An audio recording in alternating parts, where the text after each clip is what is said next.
So why this little strip along the Mediterranean? It's a weird little place, you know. Why did God choose that for his plan? So I want to talk about just a few things, just to get your mind thinking about it. So the land relies entirely on rain for its source of water. So we have springs and we have a few little brooks there, but they still get all their water from the rain. So its droughts are devastating, which means it's kind of a dangerous place to live if you don't have that rain. So that's an example where they had to rely on God for that. Also, the land has a very strategic location. As you can see, it's right along the Mediterranean. So everything to the east of that is just wasteland. So this little strip called the coastal plain, that is easy to traverse. You can transport armies and supplies through that, but everything out that is very difficult to travel through. And so it was a very valuable, very strategic. That's why all the nations had their eyes set on Israel, was because it allows you to travel between the north and the south. It's sort of the one land bridge, because you go anywhere that way, it's going to be a lot harder to travel through that. So again, it's another reason. It kind of has all of the nations have their eyes on this one little piece of land there. So the odds are really stacked against anybody living there. But despite these things, it's still good land. It's abundant agriculture. If you guys have read the Old Testament, so Deuteronomy 8, 7 and 9 talks about this, how it's a land of fruit and barley and figs, and it's very prosperous in that. So there is still value there. So it's valuable land, but it's also dangerous to live because of its location. So, but just by observing these things, you can see that God chose the land because the prosperity of any nation living there relies entirely on him. They rely on the rain that God gives, so he can cause a drought whenever he wants, and he does sometimes if you read the Old Testament. And it was also just to show Israel that they needed to trust him as a nation if they wanted to succeed. So just to kind of give you a perspective of how the borders, what God did promise to the land of nation, here's the borders of the promised land. So Numbers 34 actually shows us, here's what Israel was supposed to take. This is what God gave them. So it's all that land. I kind of outlined that on Google Earth. I think that's accurate. So hopefully. But that's just a general idea of what they were supposed to take. But if you look at that, what's really interesting about the history of Israel is that they've never actually owned all of that land at one time in history. And so to put it in perspective, here's the modern borders of Israel. This is what they have today, okay? The nation of Israel after 1950 when they received the land. This is what it looks like now. So you can see there's a lot missing. The West Bank, which is that kind of big V shape, yeah. And that's the perspective of with the land of the promised land that they were supposed to take. This is what they have versus what they need. So that's just the kind of idea. They don't have that. And then if you go back to the time of the conquest, so in Joshua when they first moved in, it was a lot less too. So so the conquest ultimately you can kind of see wasn't a complete success. They only got part of the land, and obviously we have the book of Judges to show for that. But right here, they only took part of it, so they've never owned the whole land. The greatest extent that Israel's had the land is actually King Solomon's kingdom. So you can kind of see it's right up there. So that looks like it overlaps, but if you go to the next slide, still missed that part. So whoops. And the extra land around that is mostly wasteland, so not a lot of people were living there, so that's why it was kind of easy for him to conquer. But he still didn't get the whole land, and eventually the nation split and got a lot smaller after that. But all this shows is that even though Israel lives in the land, the fulfillment of God's promise of everlasting possession has yet to take place. So God still has a plan for the nation. I'm just trying to emphasize that point, that it's still relevant. He still has work to do there. So all that was just to kind of show you, here's what they were supposed to have, and they haven't had that yet. So with all that kind of background set up, we can actually go to sort of the adventure that I had while I was there. So here's kind of our schedule of the trip, all these different locations. We're going to go through each of these one by one. But it was about a 12, 13-week time I was over there.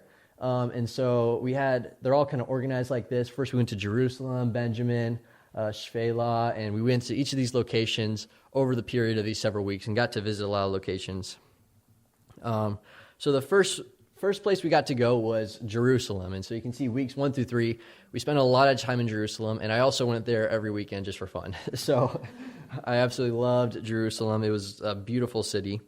So first I want to talk about why it's kind of important, just its location. So I think the next slide should have the location. Yeah, so it's a little hard to see. I don't know if you guys can see it from back there, but it's right along the top of the Dead Sea. That's kind of a zoom-in picture on that side. That's the way you kind of find it. It's right before you get to the wasteland kind of part, because that brown line right there goes down to the Dead Sea. That's where it's hard to kind of traverse. So why is Jerusalem important? Because we hear about it a lot. You read about it in the Bible. What's the relevance of it? Because it really has no reason to be important. Have you guys ever thought about that? Like, it doesn't have a harbor. It doesn't have any major trade routes or great agriculture. It's really has no reason to be like such a central location. David actually selected it as his place to rule because of its neutral location. It was in between two tribes, Judah and Benjamin. So really, the main reason that it's important comes down to the fact that it's God's chosen city. That's really it. And so you go to Deuteronomy 12:5, he talks about it's the place that he chose. Eventually, that becomes Jerusalem. So God chooses a place, and that becomes the center of his nation. But beyond that, there's actually no topographical reason for Jerusalem to be important. It is at kind of a high place, so it's maybe a little strategic militarily, but that's about it. But because of it is God's chosen place, the nation has been known far and wide. So I'm going to go to the next slide here. This is a very famous map. You go to Jerusalem, you'll see this all over the place. Drawn, I don't know, a long time ago. I really don't know anymore. But as you can see, you have that little center circle right there. That says Jerusalem in it. And you have 3 continents, all right? So Europe, Asia, and Africa. And that's true both sort of geographically, where it's at the center. We talked about the coastal plain right in the middle there, but also just politically at the time. Like, all these nations were just obsessed with the city itself, Jerusalem. Like, it was always talked about around the world. And so this is just some guy, I forgot who drew this, I'm sorry, but who drew this, and he just noticed that around his time, where everyone's talking about Jerusalem for some reason. So this is a very famous map that kind of illustrates that. And this was years ago. We still have the same case today. Jerusalem is always talked about. So now to talk a bit about the city itself. Next slide, please. So there's a lot of tension that goes on in Jerusalem modern day, and I got to see a lot of it while I was there. The city itself is divided into 4 main kind of quarters, all right? So you can kind of see them. They're different colors if it's far away, I'm sorry, but they're all divided by different religious groups. So you can see the front here is the Christian quarter, the sort of top left. Across from that is the Muslim quarter. Below that is the Jewish quarter, which ironically is the smallest one. And then the Armenian quarter. So when we would arrive, we would come in through the Christian quarter every time, which is kind of the most touristy place, if I'm being honest. And we would go around. You could really see the difference, actually, between the 4 quarters. Like, the Muslim one was always very gross. It was also kind of the scariest place to walk around. It was just, a lot of trash on the floor, more winding streets. Jewish quarter was by far the cleanest. You go there, I actually liked being there. Nice coffee shops. It was really pretty. And so a good place to study. And the Armenian quarter was very similar to the Christian quarter. They're both in the similar kind of range, just very more touristy, a lot of shops around there. But there's tension there between all these different groups living there. So that's just kind of a summary of what it's like when you're in the city. And you see this last section, there's like a big box on the side there. That's the Temple Mount. I'm going to talk a lot about that later. But that's kind of the crown of Jerusalem. That's the most important part of it. So first we'll start going to go in through the city, and I'll show you the places I got to see. So the next slide should have, the supposed death and burial places of Jesus Christ. So there are 2 proposed locations. There's the Church of the Holy Sepulchre and the Garden Tomb. So both of these are considered to be, possible places where they could be. They both have good reasons in terms of geography. There's a big hill right here. There's tombs right next to it. When we studied it and we weighed out, it's generally thought that the most likely location is the Church of the Holy Sepulchre, and it has a lot of just history behind it around the time. It's a very tense religious site. There was Constantine made it an important place. He's the one who built the church, and others before that even tried to destroy it. So it's probably most likely the actual location. There's a lot more reasons for that, but I don't have time to talk about them now. But the Garden Tomb is very different. It's kind of a little more outside the city. And that's actually owned by Christians now who use it for evangelism. It's actually a very good place to go there. It's very wholesome. Well, Church of the Holy Sepulchre is just, a big kind of temple. I feel kind of empty walking out of it. It's, Catholic. So there's a lot, they're all more obsessed with the shrines and all the decoration around it, while the Garden Tomb was used for evangelism. That was much more refreshing. So next slide should have pictures of the Church of the Holy Sepulchre. That one's really dark. I'm sorry. That's actually me lying at one of the tombs right next to it. You can't really see. I had my flashlight there. But they have tombs right next to the hill there where Jesus was probably crucified. And they're in these little rooms at the back. And so I went and I laid down in one for fun. And that picture at the top corner, that's sort of the glass encasing they put around the rock they think he was crucified on. I mean, we don't. It's the kind of mount where he probably would have been, but I don't know if it's the exact rock. But either way, that's where everyone thinks it is. And that bottom picture right there is where they think the tomb of Jesus was. So if you go to the next slide, we should come. All right, the City of David. So the City of David is actually the part of Jerusalem that David originally established as the capital. It's actually outside of the walls, funny enough. I don't really know how that worked. But it's a little strip right alongside the Temple Mount. If you saw that kind of box right there under the Jewish quarter, it goes right south of that. And so we got to go there. Next slide should show the main thing. Oh yeah, so they actually found the tombs, these big tombs there that could be the tombs of the kings. That's what they're called at the moment. They're still excavating parts of them. But this is where a lot of people think actually David and the other kings were buried. And so we don't have a sure way of knowing yet. They're still digging for pottery and finding out. But that's me inside of one of them, and that's kind of the first person view on the other side of me looking out. So it's really cool to be able to see that possible location where he's buried. Next slide, please. Okay, so we got to go to Hezekiah's tunnel. So a lot of you have probably heard about this if you've heard about tourism in Jerusalem. So this is a location that's actually mentioned in the Bible. So it's in the City of David. I have the verse right there, 2 Kings 20:20. I just want to read it because it's kind of surreal to know about it and then know that it's still there. 1 second to turn there. 2 Kings 20:20.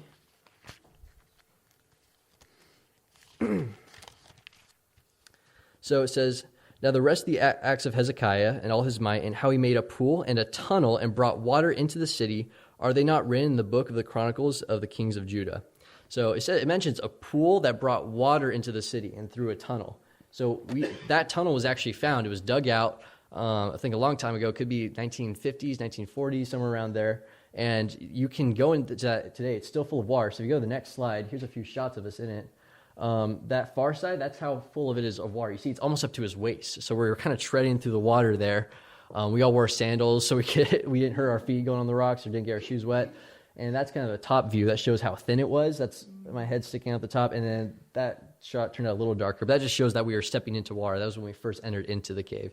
So what's so cool about that, you're actually touching the Bible. That was a passage I just read. And you can actually go in and feel like what Hezekiah built and do that. So that was an amazing experience in of itself. And then you go to the next slide, it actually comes out at the Pool of Siloam. So if you remember, Jesus heals a blind man here in John 9. So it's funny, my dad actually taught on that passage the week before I went to Israel. So it's kind of funny. It was really surreal that next week I was like, oh, wow, I was just reading about this. And so it's really cool. This is the place. It goes up, and there's kind of another part of the pool where it might have been more likely where he is, but either way, the pool is actually there. So that's John 9 where he heals the blind man. Go to the next slide. Oh, yeah, so they have the upper room here. So this is not that's not what the actual upper room is, but the location of where it would have been. They actually still have a general idea of where it is. And so this is at a place called the Tomb of David, which is not the actual Tomb of David. I know. But this is most likely where Jesus would have been with the disciples in the upper room. So not a lot to say about what's there now. It's actually like a Jewish synagogue. So a lot of people are going around praying there. But it was just really cool to go and actually read those passages from John 15 through 17, while in the actual place. We could go to the next slide, please. So the Mount of Olives are right behind Jerusalem. If you saw where the Temple Mount was, they're right across from that on the east side. So this we took a walk up there one day, got to go and see the very top. So this is the very top of the Mount of Olives, kind of looking down. That's behind Jerusalem. That's more where Bethany would have been. And so Zechariah 9, we read up there, which that's what foretells that Jesus' return will come on the Mount of Olives. And so that was just a surreal thought, thinking that, wow, this is the place where my Savior's going to return. And so that is the actual location. Probably not the exact little like grass patch where he would have come down, but it's cool. So yeah, so that was just a surreal thought, being able to see that and dwell on that fact that our Lord's going to return on this location one day. So if we could go to the next slide. Okay, yeah, the other big thing in Jerusalem we got to see is the Israel History Museum. I wasn't actually allowed to take a lot of pictures while in here. They don't really allow that, but this is where the Dead Sea Scrolls are kept. So a lot of you have probably heard about the Dead Sea Scrolls. You can go there and actually see them. I got to see that picture I got from the internet. But the center scroll right there is the Great Isaiah Scroll. They found a preserved Isaiah scroll from the time it was written. So when Isaiah was alive. And it's incredible because this all testifies to the inerrancy of Scripture and just how it's been preserved. When we took that with sort of the modern translations we have and like the other copies, it lined up almost exactly perfectly. The only small differences were little like vowel changes and things, but the entire meaning itself was preserved, and it's really incredible. And so I would love to talk about that forever, but I have to kind of keep moving. But that's just a really cool thought that all that is there. You can still see those ancient biblical scripts in the Israel History Museum. If you go to the next slide, the big next part is the Temple Mount. So the Temple Mount, like I said, on the map, if you could go to there, it's on that far side, just to put in perspective, and this is where the Dome of the Rock is. You saw that last picture, which is a big golden dome that was built by the Muslims. So this is the mount where the temples of both Solomon and Herod would have been, so years and years ago. And so the Dome of the Rock is a new thing there that the Muslims built, I think it would have been a while ago, almost 100 years, probably a little more. But they built that to kind of commemorate a location where they thought Muhammad went and met with Jesus in the sky. It was kind of a weird story that comes from the Quran, but they have it's to them a holy site also, but for different reasons. And so the reason it's still there, actually, Israel actually conquered the Temple Mount at one point, but they didn't take down the Dome of the Rock because they didn't want to incite further war. So they did actually willingly hand it over to the Muslims. But the location, that Temple Mount, that's still under Muslim control. But the side of it, the Western Wall, that's still owned by the nation of Israel. So but the rest of it, they allow them to have, and the Jewish people are not allowed up there. It's only Muslims and tourists. So we were allowed to go up. That's what the last picture was. If you go to the next picture, it should have like a wide shot. You can kind of see the walls that go around the rim. It's actually a very beautiful location. We got to go along the outside and the inside. Got to go up to the Dome of the Rock and see it there. So right now that's under Muslim control, and that's where the temple would have been. So it's not there anymore. So the next slide should be the Western Wall. So this is the part I said that the nation of Israel still has. It's in the Jewish quarter, and it's the wall of the Temple Mount that was left from Herod's time. So these are big walls, and the reason it's a holy site, so you can see pictures of all these people coming up and praying. These are Jews that this is their last kind of the closest they can get to the original temple. So this is where they go because they don't have the temple anymore. It's been destroyed. So this is as close as they can get. So it's a very holy site. You have to pay a lot of respect while you go there. So the appropriate name is the Western Wall. There's the kind of derogatory name is the Wailing Wall. So you've probably heard that a lot too. But it's when people go there, you have to always cover your head, and they go and they pray, and they'll write little prayers on paper, and they'll shove it into the wall, and hoping that God will hear them, because God's been silent for so many years, and at least as far as they think. And so this is their main sort of location of doing that. It's right up against the wall. You kind of saw on the southern side. This is where they mainly do their worship. So that, I think, should conclude Jerusalem. If you go to the next slide. That's right. Okay, so the next part we had was Benjamin. I might have to speed up. I'm running a little shorter on time. But Benjamin is, well, as you read in the Bible, is one of the tribes of Israel. So we kind of organized our trips by tribes. If you saw in that first slide, we had Jerusalem, but then we had Benjamin and Judah and places like that. So Benjamin, if you go to the next slide, it's right there. Jerusalem is in the smaller yellow circle. Benjamin is right above it, sort of. So in that kind of general area. That's just to give you perspective. You don't have to read the rest of the map. But if you go to the next slide after that, there's a lot of really important locations here. One of them is Tel Gezer. So this is probably a place you just haven't heard of. I don't know, maybe you have, but it's really important because it's actually mentioned a few times in the Bible. In 1 Kings 9:15 through 17, actually, it's one of these special cities that Solomon fortifies. He fortifies these main cities along his border to keep the Philistines and people like that out. So there's a lot of ruins from Solomon's time, and actually before, even Canaanite period. So if you go to the next slide from that, there's kind of a location right there. It's more on the far side, and he also fortified two other cities, Megiddo, way up there, and Hatzor. So Megiddo, which I'll talk about later, that's also Armageddon, Harmageddo, and Hatzor is at the very top. We have to go to all three of those cities. But Gezer had the biggest highlights. And what's actually really cool is I found some rare biblical pottery while I was there. I still have the piece right here. This was actually Philistine pottery because at the time I found it in the Solomon walls, which he was keeping the Philistines out. This you can tell it's Philistine just because of there's like the type of paint. It's dark red on top of a white. This is kind of from where Cyprus was. So the Philistines at one point must have invaded. I really don't know how they figured out it was Philistine. I kind of just asked my teacher about it, and that's what they said. So that's really a cool highlight. So I'm actually going to have more pottery like this that I found down at the front for you guys to look later. I have them all in a box there. I have a shofar also, and just other places from Jericho and stuff like that for you to look through. So, but this is just a cool highlight, a little souvenir I got to bring back was some ancient biblical pottery. So if you go to the next slide. So also at Gezer, they have standing stones. So if you read about, when Samuel set up in Ebenezer, I think that was 1 Samuel 7, these were stones that were meant to commemorate a location or an event or something like that. So that was an example. They still have some that are up there today. So you can go to Gezer and actually see some real standing stones that are there. So if you go to the next slide, the other place we went to was Gibeah. There's a lot of names that we're going to be going through. But this is really cool because it's actually where Saul's capital was. And so if you remember, that's where David was playing the harp for him. And when Saul tried to spear him. And so it's an important location. That hill is where we're climbing up. That's probably where his palace was.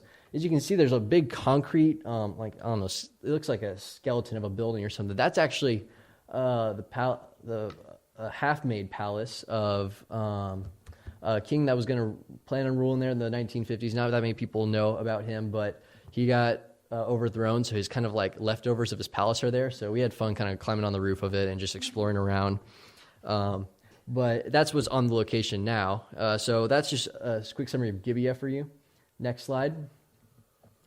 Jericho. So Jericho is very big. You guys all know the Battle of Jericho. So Joshua blew the trumpet, the walls came down.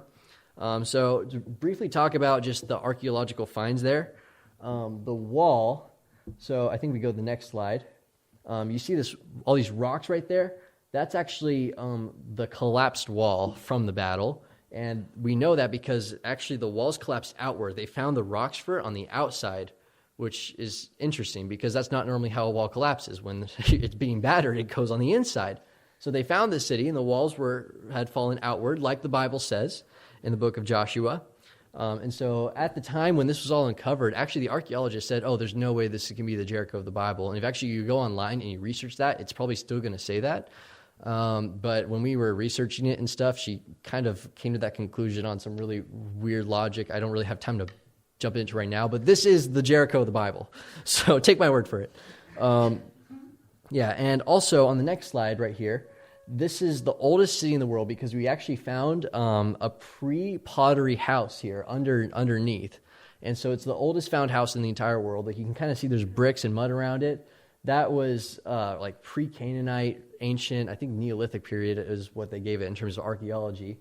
But this is one of the reasons that the city is called the oldest in the world. So that's just a really cool site. We got to see that ancient house there.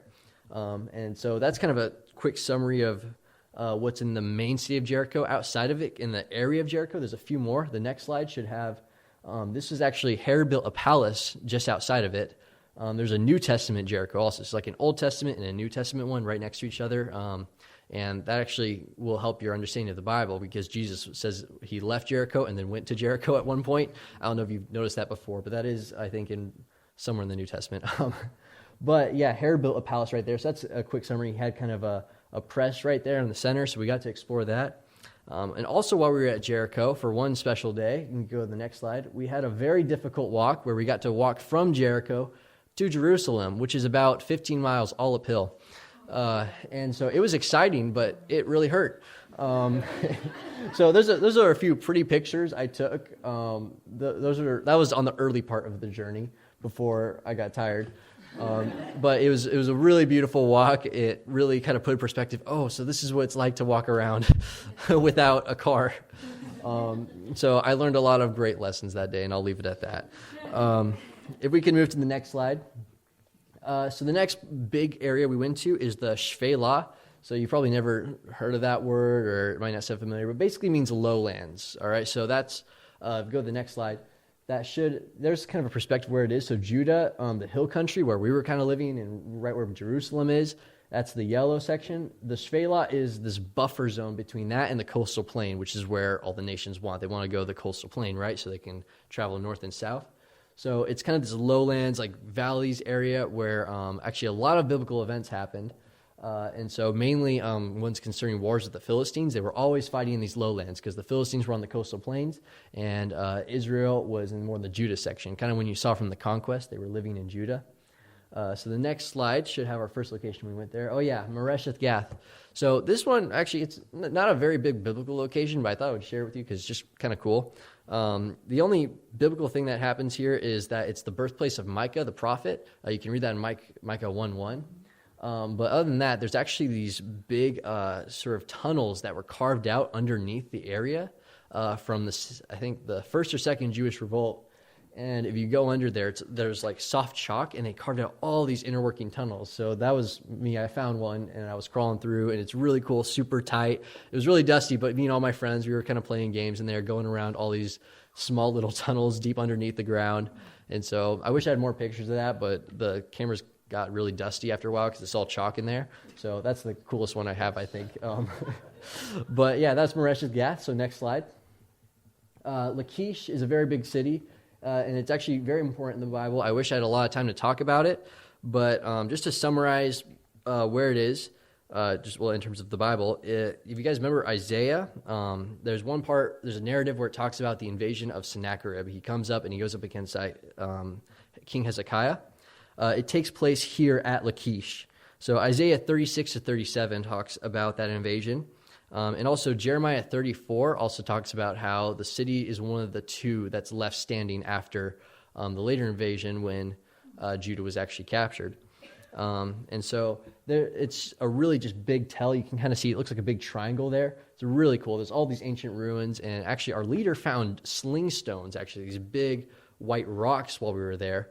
I got a few cool, like a pot handle or something like that while I was there. So not as cool as a sling stone, but, I was thankful. But yeah, we found that. So there's still a lot of pottery and things you can find there. So it's a really good place to look around. So that's just another cool location we got to see. If you could go to the next slide. So Adullam is the location where David actually hid from Saul after he was exiled and he went away. The caves that he was living in are still there to this day.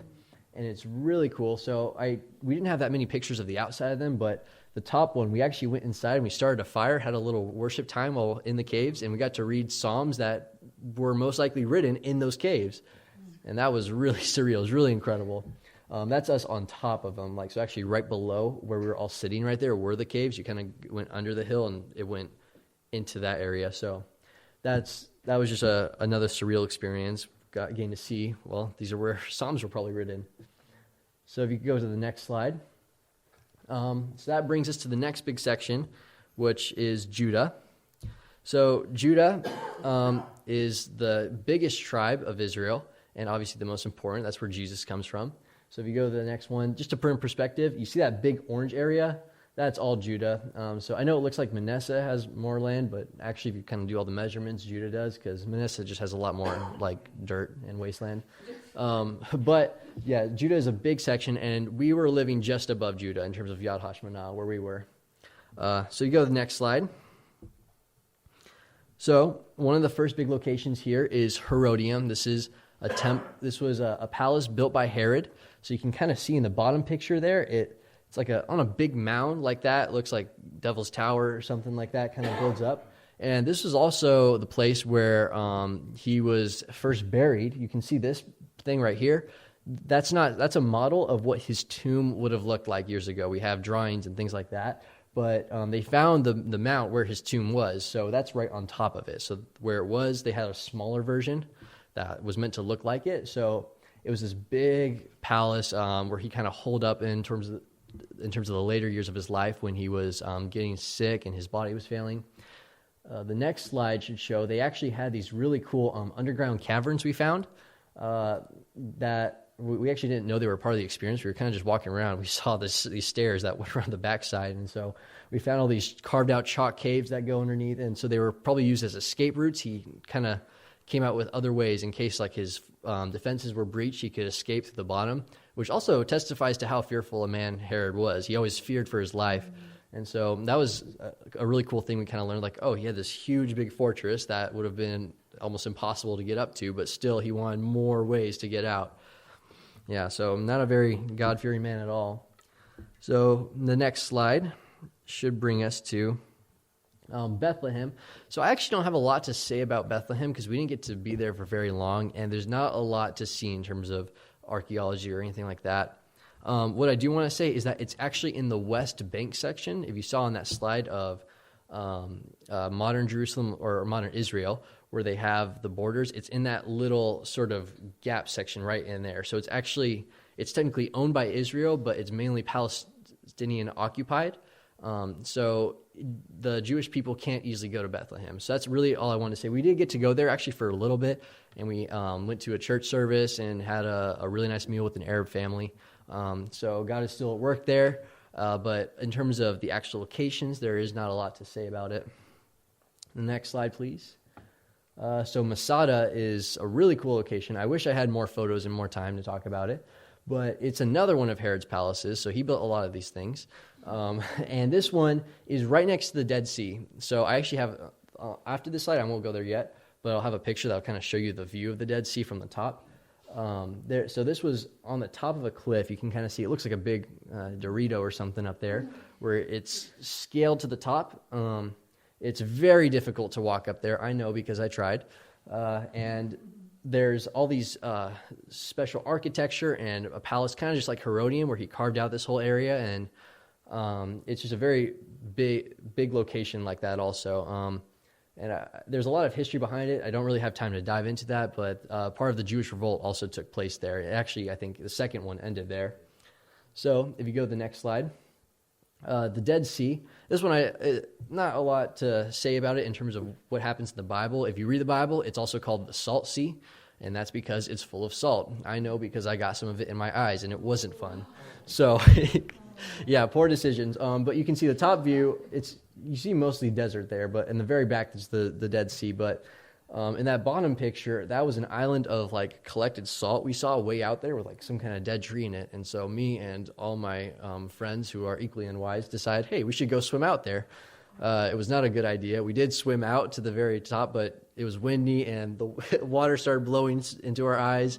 So the ride back was very not fun. We were swimming backwards like this, and we arrived on the beach with our eyes all red and puffy, and it was kind of sad because we were all leaning each other one at a time like this, like blind men.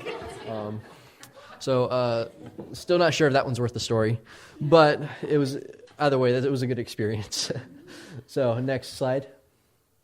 So after that, actually exactly after that, when we were done with the Dead Sea and all tired and sore, we went to Qumran, which is the caves where the Dead Sea Scrolls were found. So that was really cool. I tried to get photos from the inside of them because I had my camera, but it was really dark. The coolest thing I can say is we actually climbed up, went in the caves, and found like the location where the jars were. There's a lot of bats hanging on the roof there, so I got a little nervous. But it was that was just another cool place. You can still go to the caves, and you can go inside, and you can see where they are. And those were found, again, I think right around the time Israel became a nation, 1950s. and later brought to the museum. So the next slide should bring us to the Negev. So the Negev is a special location in terms of it's the wilderness. It's south and it's down below. So this is where Abraham was mainly when he was wandering, and actually on the very bottom parts of it, this is where the rest of the Israelites were. And so I do have to finish up really quick soon, so I'll breeze through this section. But so if we go to the next slide, the first location, here's a kind of map of it just to show. This is the Dead Sea right here. So it's below the Dead Sea and way down. This is wilderness where the Israelites were wandering and where the patriarchs spent a lot of their time. Next slide, please. So Tel Sheva, if you read in the Bible, this is also Beersheba. We've actually read a lot about that, especially if you come to the Genesis study. We talked a lot about it. That's where Abraham dug a well. The next slide should actually show a giant well in that corner that we found. We don't know if it's that well, but it's a deep well. So they have that there. It's called Abraham's well. And there's also actually an ancient pagan altar that was found there for sacrifices. So it looks like that has all these horns on the side. If you remember I think it's 1 Kings, David's fourth son, I think it's Abijah. When he's about to be killed, he goes and he clings to the horns of the altar and hangs from it, just like I'm doing. I tried to replicate him, not in terms of life, but in terms of, pictures. So, and then that's also one of my friends pretending to sacrifice another one of my friends on the altar. We were a fun bunch. So, so that's Beersheba. Next slide. Wilderness of Zin. So the wilderness of Zin is the actual area where the Israelites were wandering. So this is where they would camp out and they were kind of moving around. So this is a picture of the main canyon there. I think it was called, I have it written down, Ain Avdat. So we got to walk through that, and this isn't really where the Israelites mostly would have been. The next slide will show more. Yeah, they were more in that. So just barren wasteland, and we spent actually a few hours out there. We got to walk across that whole area just for a good educational experience. And so what I did learn about that, going through that experience was it's really easy to get hot and tired and cut up while you're out there. Because if you read, there's a passage in the Bible where it talks about not a sandal strap was cut, all their clothes were preserved, and they were completely kept safe during that time. That's an incredible amount of grace, because I think even when I was there, I was sitting to read my Bible, and my clothes caught on a sharp rock and tore right then. That's how just dangerous and sharp the wasteland was. And so it was a very difficult place to live for 40 years. And so just being there was really eye-opening to that. God preserved these people for that whole time and showed them grace. He fed them in this awful wasteland, because I was out there for, 3 hours, and it was hard. So 40 years is a big difference. Do we have time to keep going? Okay. So the next slide should be, this is Edom and Timnah. So this is way more south, so even below the wilderness. If you guys read about the Edomites in Scripture, they're actually descendants of Esau, which we also read in Genesis recently. So these people, they went far south into the desert, and they actually had an area where they're actually cited as being the people who discovered copper. And so all these hills right here are full of copper. I actually pulled off a little chunk. It dissolved later in my backpack, but I found one while I was there. And so that's kind of a look at the area. It's called Timnah Park, actually. That's why it's /Timnah up there. In modern day, it's called Timnah Park. If you go to the next slide, there's actually a Christian site there that built a tabernacle, like a life-size one that you can go and explore and look at. And they use it for evangelism, which is really cool. So we had a really good experience getting able to talk with the people there and get to see, just learn about the tabernacle and also what their ministry was. The next slide. So this is the last thing we did kind of on that trip to the Negev. We actually went a lot farther south than Edom and the Negev. We went to Sinai, which is in Egypt. So my leader pulled a few strings so we could get there, and we actually got to go to Mount Sinai, I think it's Horeb at the very bottom, right in the peninsula between the Red Sea. And so not a lot to say about what's up there, archaeology or anything like that. We haven't found anything, but it's the mountain, And what the hardest part about that, I think, is we arrived at 2 a.m. in the morning. We got on the bus from Eilat, which is right above that, at 8 or something like that, 8 p.m. And so we arrived there very, very early, I think about 24 hours without sleep, and we walked up to the very top. We had actually a lot of scary experiences. One girl had an asthma attack right behind me while we were going up the top. And she was actually okay by the end. Thankfully, God preserved her there. And we also had a runaway camel at one point that came running down the trail on her way back and almost hit a few of our people. But God kept us safe through it all. And I was very thankful for that time that everyone walked away actually completely fine. No one got hurt. Praise the Lord in the end. But it had a very beautiful view. We got there and we got to see the sunrise, which you can see in those two pictures right there. It was absolutely gorgeous. So the next slide is Galilee. So this main area right here is where most of Jesus' ministry took place. So the next slide should have a map kind of just to show you in perspective. It's on the northernmost side of Israel. So you go way up there to where the sea is. That's the very top. Dead Sea is down there. We drove all the way up there and we kind of stayed on the sea. The next slide will actually show us where we are. So we were right there on the side of Galilee. We had these little bungalows we got to stay in for that time, and we were right on the shores of the sea. So we got to wake up every morning and read the Gospel of Mark while we were there, just on the shores, and that was a really incredible experience. So the next slide should have Caesarea Maritima. This is a location that's also up there, and Jesus actually, in terms of what we know, it never says he goes to Caesarea Maritima, and this is because it's a very pagan city. Herod built yet another palace here. Those pop up a lot. But there's a big amphitheater there where they had a lot of Greek plays, which, if you know anything about those, they were usually very coarse or very sensual. Jesus stayed far away from that whole world. But you can go there and you can see all those pagan idols and stuff that they keep there. So the next slide should have that's actually the ground of Herod's palace. It was right on the sea there. He kind of laid a bunch of framework and went out to the water. But the most important thing to mention about it is that Jesus stayed away because of sort of the paganized things. There's a few other cities we got to see that had more similar things, like a lot of mosaics with gross images that Jesus stayed far away from. Next slide. So Har Megiddo, I mentioned this earlier. This is one of the cities that Solomon fortified, and this is also the location of Armageddon, which if you read in Revelation, I have it somewhere here, 16, this is where the final battle is supposed to take place. And so all the nations of the world will gather here. When we went there, it was not this pretty. This is an image I got from the internet because the pictures we had, if you go to the next slide, were all completely foggy and rained on. So we all ran up there, got really wet, and then ran back down super fast. But it was just a cool experience to know, this is the location where everything's going to culminate. All the nations are going to meet here one day.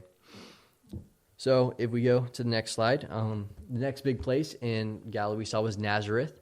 And there's actually not a lot to say about Nazareth either. In fact, that's kind of the point of Nazareth, I think, is, Nathaniel, he says in John 1:46, he says, "Can anything good come out of Nazareth?" Well, here's the reason, is that it's really out of the way. It's not on any many trade routes. It's kind of in the center. There's really nothing special that happens there. And the only reason it's well known today is because of Jesus. That's the only namesake it has. So if you go there, it's just going to be a normal city, kind of out of the way. The only thing really worth mentioning, there's a large church there called the Church of Annunciation, which is supposed to be the location where the angel met Mary. We have no idea if that's the actual place. But there's the church on the bottom there, just inside, kind of all these people lining up to see sort of the area where she would have met the angel. And that's really all I have to say about Nazareth. The next slide should have Capernaum. Capernaum is the main city of Jesus' ministry. So Jesus, when he moved from Nazareth, because his family rejected him, he went up to Capernaum, and this is where he mainly established himself and started to. It's on the trade routes, so it would have been a good place for all of his miracles to spread out. People would have known that, this is where he was, and it would have been good for information to spread from there. So he performed a lot of important miracles here, including the cleansing of the leper from Matthew 8. the bread of life speech and the condemning of the city. So he later condemns it for being a sinful city. The next slide actually has something really incredible. If you see on the top, there's that the sort of a foundation of a synagogue there. On the bottom, there's a black foundation. That's the foundation from the original synagogue where Jesus would have given the bread of life speech, the actual place. So we actually went there and we got to read that passage on the place it was first said. And so just another incredible experience. You can go there and you can see these places that God preserved for us. So the next place, we're almost there. So the Hills of Beatitudes, this is where Jesus told the Sermon on the Mount. And so the coolest thing we can say about this, we went up there, we got to sit down, we all took turns reading from the passage and discussing it.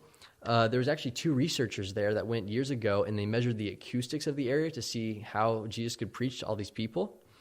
And they found out that it amplifies the voice to for miles almost, to the point where thousands and thousands of people could hear you if you talked at the bottom.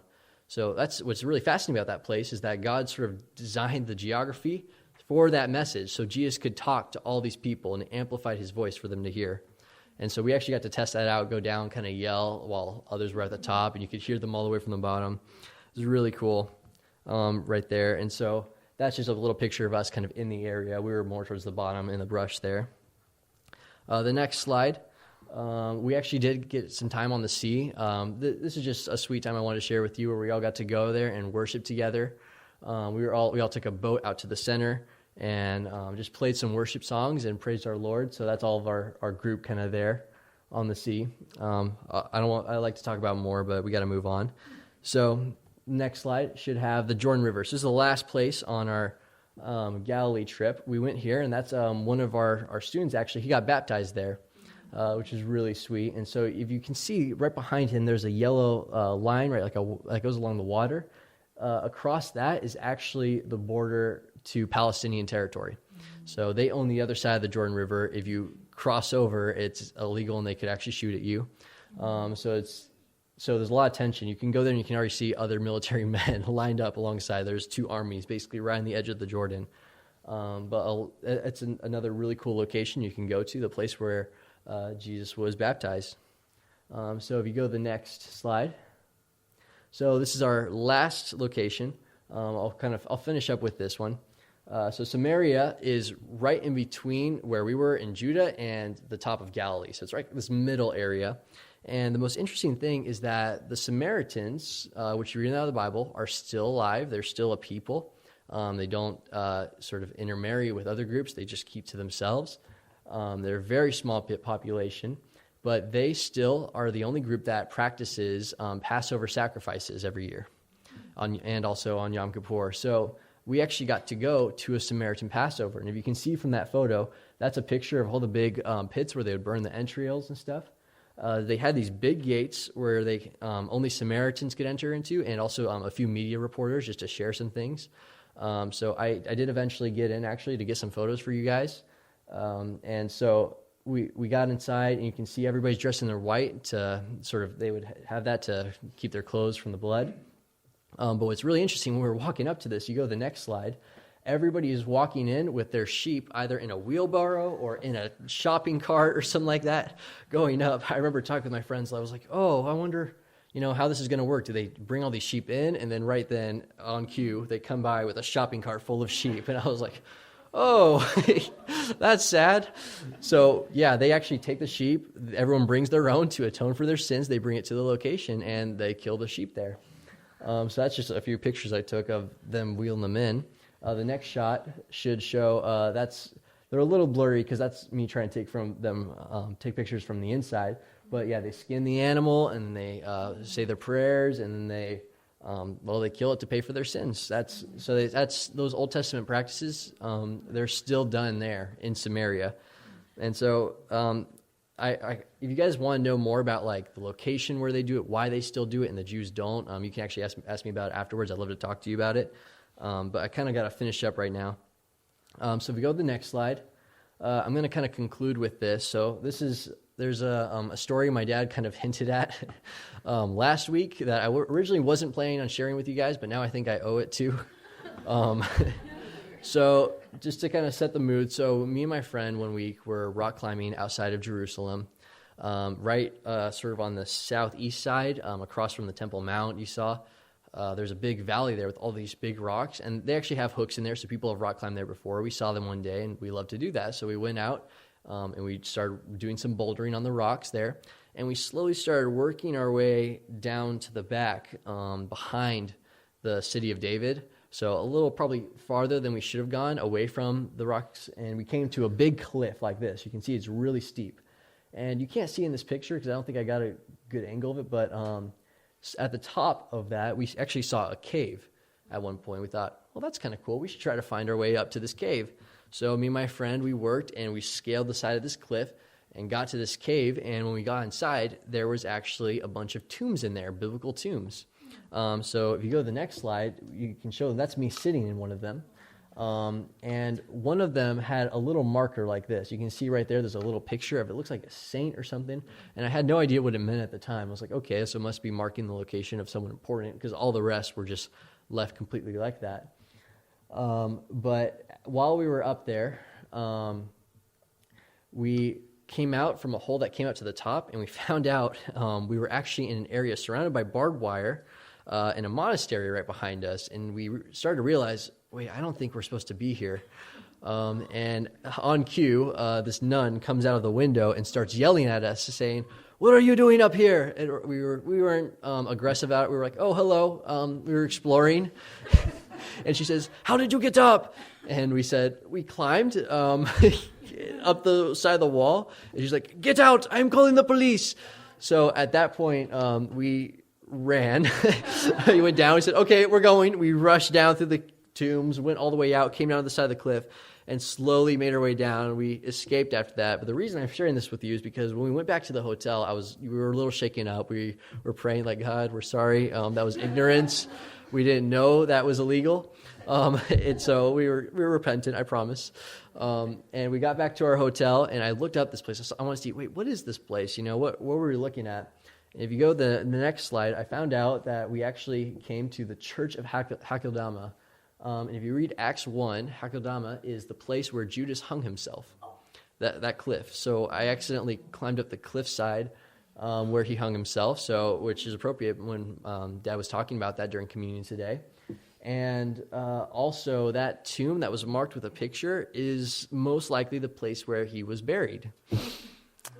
Oops. But I did want to... the reason I'm concluding with this is because I actually learned something from that, where I was thinking through what the lady said, like, "Oh, this is holy ground, this is sacred, you need to leave here." And yeah, I was trespassing, so I did need to leave. But it also had me thinking, it kind of jolted my memory in terms of thinking of other experiences I had there. There was this recurring theme where a lot of people were worshiping the land. Like she was, she was obsessed with the holy ground. And if you go to the Jordan River, there were people that were obsessed with going down there so they could fill up a jar of what they called holy water. Or if you go to other places, just like around the Jerusalem itself, people are always carrying their crosses and they're kissing rocks, where Jesus could have been. And they're obsessed, like thinking these rocks, could help them or bless them or heal them. And this kind of reminded me towards the end of my trip that I loved Israel, but it was no substitute for my God. Because there's actually a thing called Jerusalem syndrome, where people are so obsessed with the land and like the religious experience there that they want to stay there forever, and they think it's like blessing them spiritually. And even though it was a blessing to see all these locations and land, in the end, it's still land. And so I kind of just wanted to end with that for now. While the land is an amazing part of God's plan, it's not a substitute for worshiping Him. The most valuable thing I got from this time was my relationship with God, and seeing all these lands and having my faith encouraged. So that was a note I think I'm going to leave you with. I had a lot more actually I was going to say in terms about Jewish thought and culture, but I'm going to have to cut that entire section for now because we went quite a bit over time, so I apologize for that. But I just want to encourage you with that. I hope your faith was just strengthened by seeing all these things. I'll have some pottery out in the front here you can look at. And if you have any more questions about things or more you want to talk about, please come talk to me afterwards. I could go on and on about it. So I'm just going to end with a word of prayer, and then we'll finish up.